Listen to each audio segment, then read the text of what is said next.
if you don't want to be a slave to someone for the rest of your life, the absolute truth is you need to be self-independent regarding what goes in your belly. So, as Africans, as Gambians in particular, we are owed to go back to our roots with regards to food self-sufficiency. You know, this area where I'm living here right now, where I'm going right now, this area is a place where, in which in the 90s and in the 2000s, year 2000, so on, people here used to eat, locally grown rice from rainy season to another rainy season. To the extent that that rice that was grown in the previous year was brought out to be given to the livestock, like donkeys, horses, sheep, goats, and so on, depending on which kind of livestock you are rearing. So, things just shift, from a point of self-reliance or self-independence with regards to food, especially our staple food, which is rice, to the degraded condition that we live today, which is us relying on other countries, which is us relying on other people who are bringing second-class or non-quality rice to our country, like American rice, so on, you name it. You understand? That are fed by animals or livestock in other countries, which have no quality. Something that you will eat right now and you'll be like Enyominka. You eat right now, in the next second you are hungry. It's because there is no quality in the rice that you are putting in your belly. But with this locally grown rice, it's just like the jasmine rice and other quality rices that you buy from the supermarket. You eat it, you go the whole day without being hungry. So the reason why we are hunger stricken,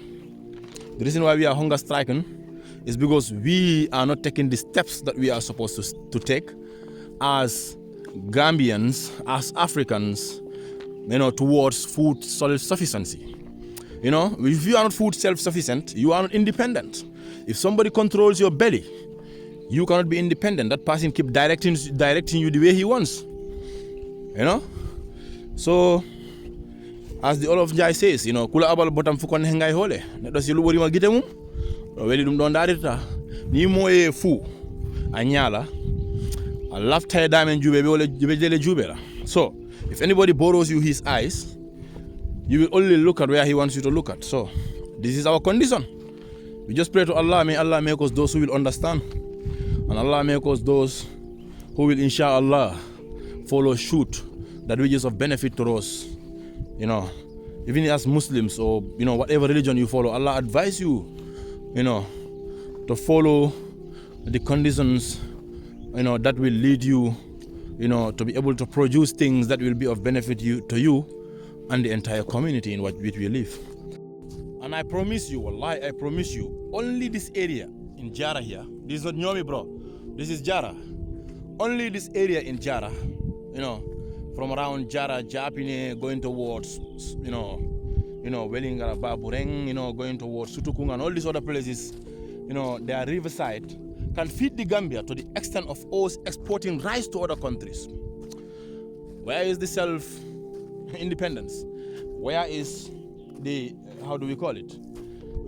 Development studies that we have been doing all over, going to universities, doing degrees and so on. What are the implementations that are done? No. Probably most of the youths that have done those studies are not given the opportunity to implement their skills, where they are supposed to implement them. So this is it. You can see the environment. A very good environment, very fertile environment, where the Gambia can feed itself until to the extent of exporting rice. But anyway, this is it. We call it as it is. We see it as it is. So, I'm going to the farmland.